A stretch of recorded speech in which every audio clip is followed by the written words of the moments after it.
Olá, eu sou Gilda Carvalho, diretora do Instituto Interdisciplinar de Leitura da PUC do Rio, e hoje eu estou aqui junto com o professor Rogério Ribeiro de Oliveira, diretor do Departamento de Geografia, e nós dois temos a honra de receber o padre Josafá Carlos de Siqueira, reitor da PUC do Rio, que vai nos falar um pouco sobre a temática dessa edição da nossa revista Cátedra Digital.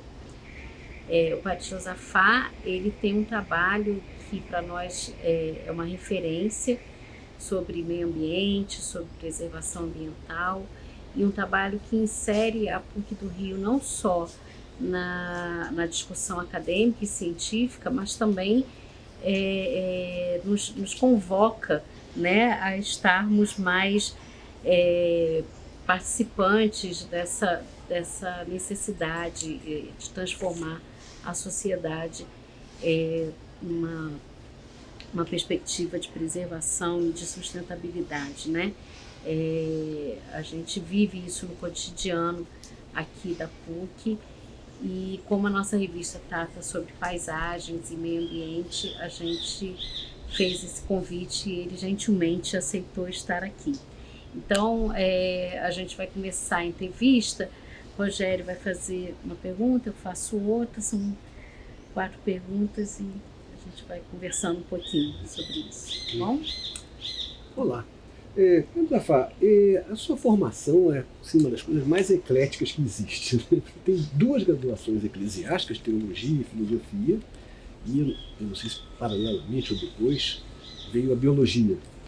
E eu queria saber do senhor, que eu sei que na biologia uma das especialidades é a taxonomia.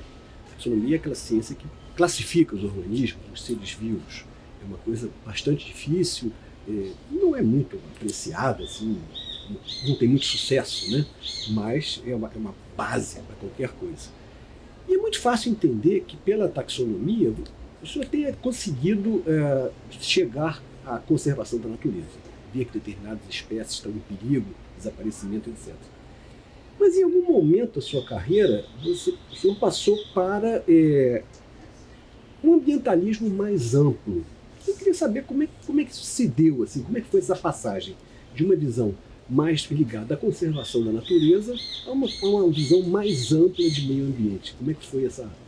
Houve uma ruptura ou uma coisa assim, um fato que aconteceu? É isso. Em primeiro lugar, eu quero agradecer sinceramente o convite aí pelo Instituto de Leitura da PUC Rio, ILER, né? Agradecer a professora Gilda, agradecer ao senhor Rogério, e dizer que sempre é uma alegria poder compartilhar experiências, né, de vida, né, e certamente a sua pergunta vai nesse sentido, né.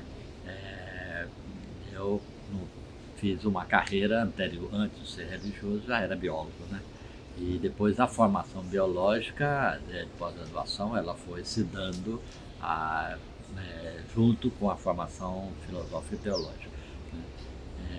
Só mais tarde, né, quando eu vim para a PUC, né, já com mestrado, é que começou meu doutorado, né, na Unicamp.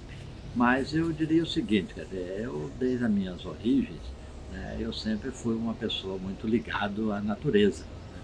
Né? A minha família é a família que aprecia muito essa relação do homem com a natureza. E certamente isso condicionou muito desde a infância, porque a infância tem que conviver naquele ambiente do ecossistema das matas galerias do Cerrado, era onde eu transitava ali na minha infância com os meus colegas, que faziam parte daquela feliz aventura de uma infância, né? Mas certamente aquilo lá foi uma marca muito forte e eu conservei isso ao longo da minha vida, né? E depois como religioso, né? E certamente eu acho que essa relação homem-natureza, ela para mim foi muito forte. Embora tenha feito minha formação na área de taxonomia, né, como muito bem lembrou o professor Rogério, né, mas eu sempre tinha comigo de que, né, a taxonomia era uma mediação para a gente poder atingir, né, outras coisas maiores. Né? E a coisa maior realmente se deu, né, um pouquinho mais tarde, eu acho que na minha vida para a PUC, né, e a minha inserção no Departamento de Geografia, porque, né, eu tive que acostumar com 2 realidades, né, que outrora não fazia parte da minha vida, que era o olhar do binóculo com o olhar da luneta. O olhar do binóculo porque era biologia, né? O olhar da luneta é porque é da geografia, é uma visão mais ampla da realidade. Então, acho que essa conjugação entre a luneta e o binóculo, ou o microscópio, melhor dizendo, né, é que ajudou muito, né, a poder, né, resgatar uma dimensão maior, e sobretudo porque eu percebia que no começo da década de 90, toda essa questão ambiental ela ia tomando um protagonismo muito forte, né? E eu tinha que assumir um pouco essa dimensão à frente do Departamento de Geografia, até porque, né, eu tinha um compromisso também de poder, né, integrar essa dimensão de fé e ciência que, para mim, é fundamental. Eu acho que aí nasce, né, essa vocação, eu diria, mais no sentido dessa preocupação maior, né? E depois aquilo foi realmente desembocando do ponto de vista da ética, porque eu percebia que não basta só o conhecimento da ciência, mas é preciso realmente fazer essas inter-relações, né, entre com as ciências humanas e sociais, né, e daí certamente, né, veio toda a questão da ética, a ética ambiental, que é uma área que eu tenho atuado nos últimos anos, né, com muita alegria. Eu diria que é um pouco isso, né? Eu acho que hoje nós precisamos de resgatar essa visão mais integradora, né, da realidade do homem e da natureza, né? E sobretudo porque nós vivemos num processo de fragmentação, né? Fragmentação social, fragmentação ambiental, né? Eu não gostaria que fosse chamado meio ambiente, eu gostaria que fosse o ambiente inteiro, mas ele praticamente não é mais inteiro, então eu tenho que me adequar ao meio, né? E ele é meio. E esse meio é que a gente procura, nesse meio é ser mediação, né? Mediação para poder realmente fazer com que as pessoas se sensibilizem um pouquinho mais.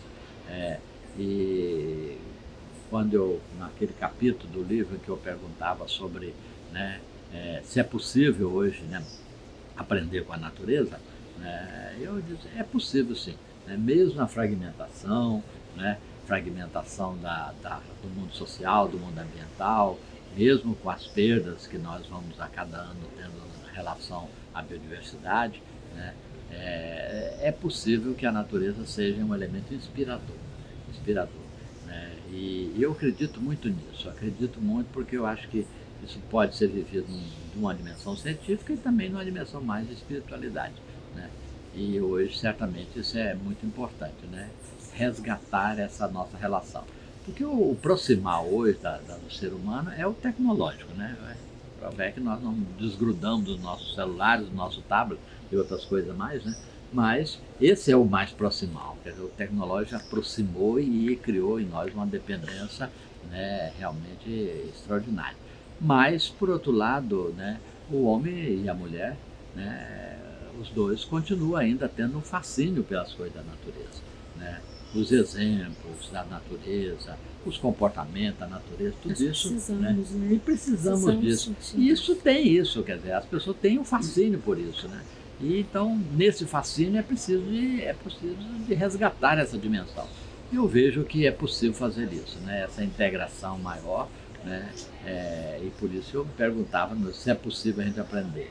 Eu respondi para mim mesmo, é possível. É possível porque é uma experiência existencial que eu tenho, que eu gostaria de que as outras pessoas tivessem isso também, né? Porque, né, a natureza, e o Rogério sabe disso também, que é um grande apreciador da natureza, né, é que ela realmente às vezes nos desmonta, né, em relação aos seus comportamentos, às suas várias formas de inteligência, né? Porque a inteligência não é uma apropriação simplesmente antropológica. Hoje se concebe dentro da ética ambiental um pluriverso de inteligência. A inteligência humana, a inteligência animal, a inteligência artificial, né? E agora eu estou desenvolvendo uma linha de pesquisa, que vai ser meu futuro livro, né, sobre a inteligência verde, exatamente para mostrar realmente que, né, existe, né, no modo de ser do mundo, por exemplo, das plantas, né, uma inteligência subjacente, né? E essa inteligência é que a gente precisa redescobrir para reencantar de novo. O senhor já dá uma pitadinha disso no seu livro, né? No seu último livro. Assim, deixou um gostinho de água na boca sobre isso. Depois de ser concretizado, né? Esse precisa ser relaborado. Eu não faria essa aventura se eu não tivesse 40 anos Claro. de dedicação ao estudo das plantas, né? Mas acho que nessa altura da vida é possível a gente ter uma visão maior Claro. e mais ampla, né? Para ver realmente a inteligência, né? Em várias formas do modo de ser, né? De um ser vivo. É um ser vivo. E como ser vivo realmente, né? E ser a criatura obra do Criador, tem realmente uma inteligência, né? Presente aí. Só que nós temos que redescobri-la. Inteligência silenciosa. Silenciosa, exatamente. Me chamou muita atenção esse seu capítulo sobre o que nós temos a aprender com a natureza, porque me remeteu imediatamente ao meu campo de estudo, que foi a literatura de Anchieta, e eu pude descobrir em Anchieta um homem profundamente impactado pela natureza que ele encontrou aqui, né? E ele se apropriou disso na sua forma de fazer o teatro, nos textos que ele compôs, nas cartas que ele escreveu. Então, assim, essa resposta que o senhor já adiantou, a pergunta que eu ia lhe fazer, mostra muito como que realmente é possível que a natureza nos impacte e nos transforme, né? Porque ele foi um homem há 400 anos atrás, há 500 anos atrás, que se transformou pelo impacto que ele sofreu aqui. E hoje é como se nós tivéssemos nos distanciado desse olhar, e agora a gente precise voltar para esse olhar de aprendizado com o que a natureza nos ensina mesmo, né? Essa coisa pequena de olhar para a planta, como a planta cresce, como os animais respondem, como a água corre, são coisas que são necessárias à vida humana, né? Então, assim, me veio claramente como se fechasse um ciclo, né? Precisamos realmente aprender com a natureza. Foi uma questão que me impactou muito lendo o seu livro. Eu acho que sem uma visão, né, mais integradora, mais sistêmica, né, da realidade, dificilmente nós vamos, né, despertar nas pessoas, né, hoje, né, uma relação mais proximal, né. Eu acho que a Anchieta foi um exemplo disso porque, né, tinha uma formação humanística grande, né, e quando veio para cá ele teve que, né, aprender com a cultura, aprender, né, com a natureza, era tudo novo para ele isso aqui. Então, como era um homem aberto para o novo, ele não tinha medo do novo. E é isso que nós não devemos ter medo também do novo. Então, ele não tinha medo do novo. E por ter essa formação mais sistêmica, por não ter medo do novo, estar aberto para o que Deus, né, colocava diante dele, eu acho que ele despertou realmente para alguma coisa extraordinária, que foi exatamente essa sensibilidade dele em relação, né, a observação do comportamento dos animais, a observação do uso de plantas, a observação sobre como é que isso aí se faz junto com as comunidades tradicionais dos povos indígenas, né? E a partir disso, então, uma das formas de reencantar é exatamente expressar isso na poesia, como ele fez muito bem, e também no teatro, né? No teatro, sobretudo, né? No teatro. Sobretudo no teatro. Então eu acho que isso aí é uma coisa que hoje eu acho que nós vamos resgatar isso também, né? Mais do que na época da Anchieta, porque hoje nós vivemos uma fragmentação muito mais acentuada, né? E estamos distanciando não só dessas culturas tradicionais que têm um legado extraordinário que poderia também nos ajudar e nos ensinar, mas na nossa relação com a natureza é igual. Então eu acho que nós precisamos hoje trazer isso mais fortemente. E aí a gente pode fazer isso. Eu acho que nós já fizemos algumas aventuras nos nossos cursos de educação ambiental nesse interior desse estado, né, que mostrou um pouquinho isso, né? Por isso eu trouxe esse livro chamado Poesias Ecológicas, de Angra dos Reis, quando nós percebemos que um dos veio condutor daquela cultura local era exatamente a sensibilidade em relação à poesia, né? E não é à toa que tinha uma academia angrense de letras, né? Então nós sensibilizamos as escolas, né? E as escolas realmente produziram inúmeras poesias. E a né? nos ajudou a selecionar. Nós fizemos, a Helena ajudou a selecionar, o departamento de letras foi muito importante para nos ajudar realmente a ver a qualidade da poesia. Mas o que interessava para nós é isso, como ver E aí eu subtítulo, um olhar da infância e da juventude sobre a Angra dos Reis. Como é que essa infância e a juventude estão olhando a sua relação com a natureza? E depois de 800 poesias, reduzimos isso em 100 e das 100 selecionamos 20 para ser premiadas. E resultou nesse livrinho que mostra que esse pode ser um caminho, né? Eu acho que a arte, a poesia, o teatro, o cinema, eu acho que mexe numa sensibilidade muito grande do ser humano que está dentro de uma racionalidade que a gente chama na ética de racionalidade de valores, racionalidade axiológica. E essa racionalidade é hoje talvez necessária, porque a outra racionalidade técnica, operacional, ela já está realmente em evidência e ela ela praticamente ocupa um espaço muito grande. Então nós precisamos resgatar isso. E eu acho que uma maneira de resgatar isso é através da poesia, da arte, da música, né? Porque ela mexe no mais profundo que nós temos da sensibilidade do nosso coração, né? Eu vejo que é um caminho hoje importantíssimo, por isso eu dou muita força, muito valor a essas expressões literárias que realmente ajudam nessa aproximação do homem da natureza, porque eu acho que é uma mediação hoje importante para fazer realmente ajudar nessa visão mais sistêmica. O senhor já respondeu minha outra pergunta, porque a gente ia falar, eu vou me antecipar, porque a gente tinha combinado. A gente ia falar justamente sobre uma experiência que nós dois tivemos, eu e o Rogério, e os nossos departamentos. Nós fizemos um trabalho entre a geografia aqui no Instituto, de tentar dar uma forma literária a uma pesquisa desenvolvida pelo departamento. E acho que a gente conseguiu fazer isso com muito suor, mas com muito sucesso também.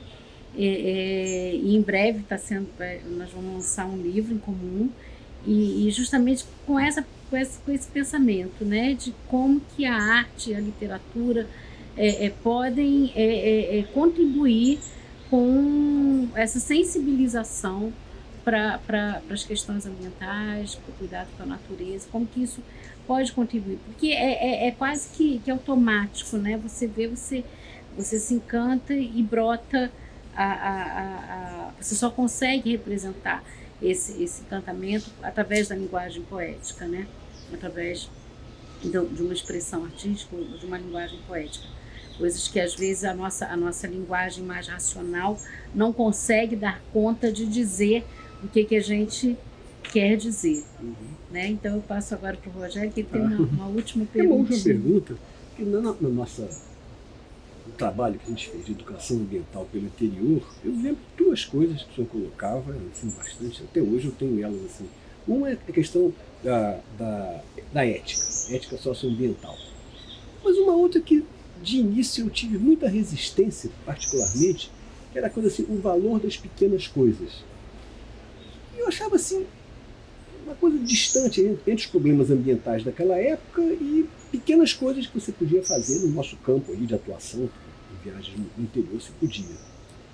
Hoje em dia a gente tem uma situação de uma complexidade absurda, né? Os problemas ganharam uma dimensão que eu acho que nem consegui imaginar que fosse chegar a esse ponto, né? E, no entanto, eu queria saber a sua opinião, como é que, numa prática de educação ambiental, esse grão de mostarda ainda existe? Qual a importância dele? Ele ainda é uma ferramenta para mudança diante de tantos problemas de uma magnitude tão grande? Eu queria saber se esse grão de mostarda ainda é uma semente viável. Acho que aí certamente é difícil de questionar esse pressuposto pelo fato de que ele tem um fundamento teológico, né, por trás, que é exatamente essa aposta que Jesus fez nas coisas pequenas e potenciáveis, né? Quando ele citou o exemplo do grão de mostarda, não poderia citar o exemplo do eucalipto, semente de eucalipto, poderia citar o exemplo da semente de palmulato, na Amazônia, do jequitibá, e que são, né, são as pequenez potenciáveis. Quer dizer, então, mostra que, e aí vem a aprendizagem com a natureza, né, que é possível a gente aprender de que quando existem coisas pequenas e potenciáveis, né, elas podem produzir frutos, né, maiores, né? E o exemplo da natureza é claríssimo disso, né? Nem toda grande, enorme árvore tem sementes enormes. Às vezes são sementes pequenas, né? Mas por trás daquela pequenez tem uma potencialidade. Eu acho que esse é um grande desafio, Rogério, que eu acho que é o desafio nosso, né? É como hoje valorizar as coisas pequenas, né? Mas pequenas potenciáveis, não as coisas pequenas esvaziadas ou dessubstancializadas. Aí não acho, mas eu acho que as coisas pequenas, quando elas são carregadas de amor, são carregadas de verdade, são carregadas, eu diria, de uma vitalidade extraordinária, que até nos transcende, eu acho que essas coisas têm realmente o seu lugar. E continuarão tendo, né? Papa Francisco, na encíclica Laudato Si, ele comenta muito isso. Ele fala que, uma coisa que eu gosto de repetir, né, que se nós apostarmos nas coisas pequenas e potenciáveis, né, nós conseguiremos fazer as transformações. Por quê? Porque o problema hoje como se disse, é um problema complexo. As situações hoje são muito, as relações e as situações são dotadas de uma complexidade tal, né, que a gente acaba esquecendo de que, às vezes, as pequenas soluções, elas podem ser inspiradoras. Elas não vão resolver os problemas todos, mas podem ser inspiradoras. O Papa Francisco diz que as pequenas têm uma vantagem, porque elas estão ao alcance da nossa mão. As grandes não. As grandes estão muito distantes. São ideais, são sonhos, mas a gente até pode frustrar, por dizer, não vou nunca alcançar isso, porque é grande demais. O desafio é enorme. Enquanto que as coisas pequenas, elas estão ao alcance das nossas mãos. E vamos transformando. E vamos também, transformando. Né? Ela é transformadora, né? Quando a gente as assume, né? Então é aquilo que ele disse, né? Encíclica Laudato Si. Né? Se nós, por exemplo, acostumarmos a nos disciplinarmos na valorização das coisas pequenas, nós podemos devagarzinho transformar, né? E aí ele cita vários exemplos de coisas pequenas que estão ao nosso alcance, que nós podemos fazer. Quem não é capaz de plantar uma árvore? Né? Quem não é capaz de apagar, né, uma luz, né, para a economia da energia? Né? Quem não é capaz de fechar uma torneira para evitar desperdício de água? Isso são coisas muito pequenas. Mas o lixo, fazer uma reciclagem, lixo no lugar certo, como nós temos hoje na PUC, né? Então eu acho que são coisas assim pequenas que é possível, né? E eu sou muito adepto a essa teoria. Não é teoria, é essa prática, porque eu acho que muitas coisas pequenas que nós fizemos aqui, no passado na PUC, elas depois se tornaram grandes, né? Do ponto de vista antropológico, eram pessoas, às vezes, estavam começando, pequenas, e que depois, né, se tornaram grandes para a instituição, né? Ou mesmo atitudes e ações muito modestas que, né, que nos empolgaram no passado, coisas pequenas, mas que depois, com o passar dos anos, elas foram realmente se multiplicando e mostrando que isso aqui era mais do que aquilo que a gente imaginava.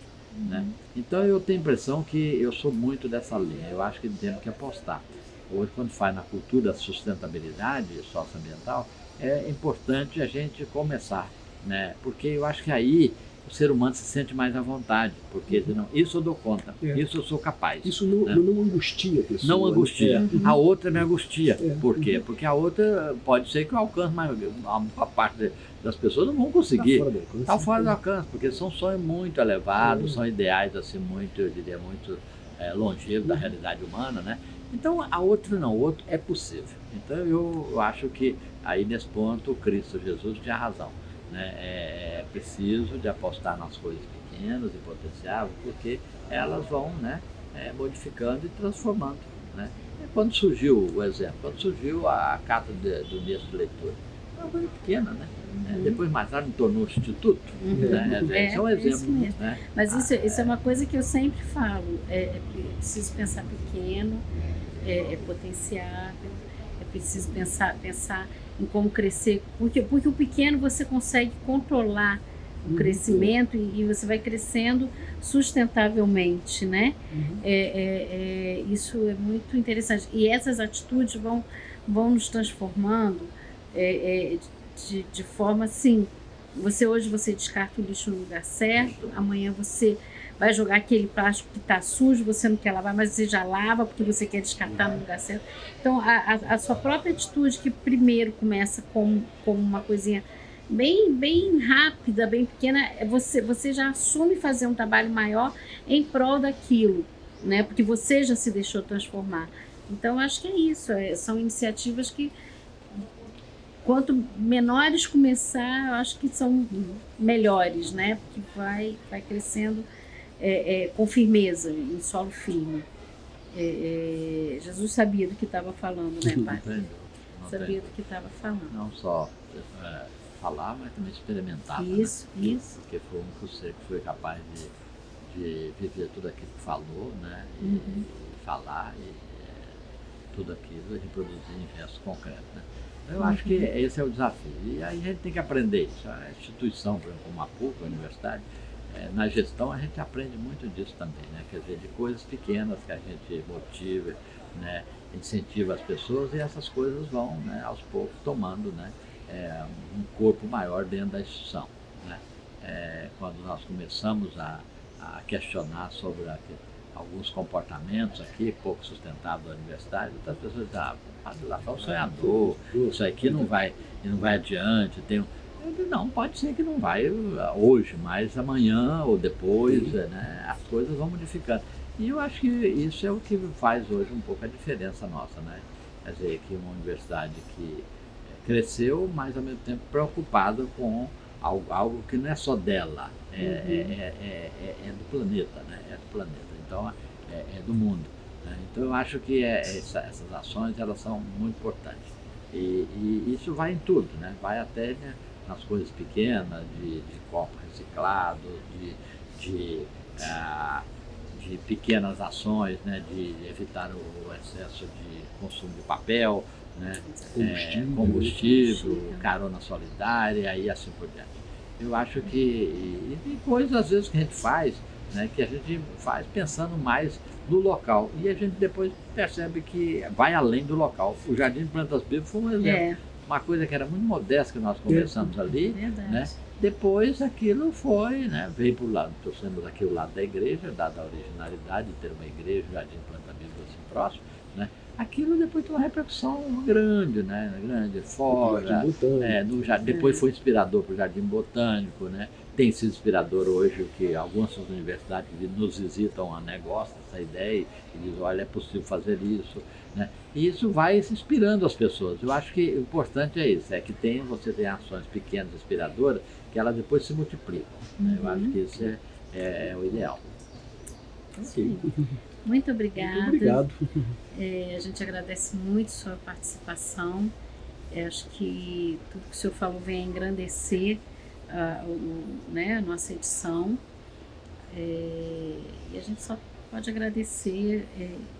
Eu estava falando com o Rogério sobre a gente se sente grato de poder estar num espaço, né, que permite viver e fazer parte dessa transformação que se deseja aí com o mundo. Eu quero agradecer muito a oportunidade de vocês e do Rogério, né? E eu acho que temos que fazer isso, né? Apostar nas coisas que nós podemos fazer e ao mesmo tempo também, né, pedir as inspirações do alto para a gente poder, né, realizar isso nessa realidade local, e que essa realidade local ela seja inspiradora para a realidade mais regional, mais nacional ou internacional. Eu acho que é um pouco essa a nossa missão. Então, boa sorte, muito obrigado pelo convite e sucesso aí tudo aquilo que a Casa de Leitura tem feito para a universidade, para a sociedade. Muito obrigado. Obrigada.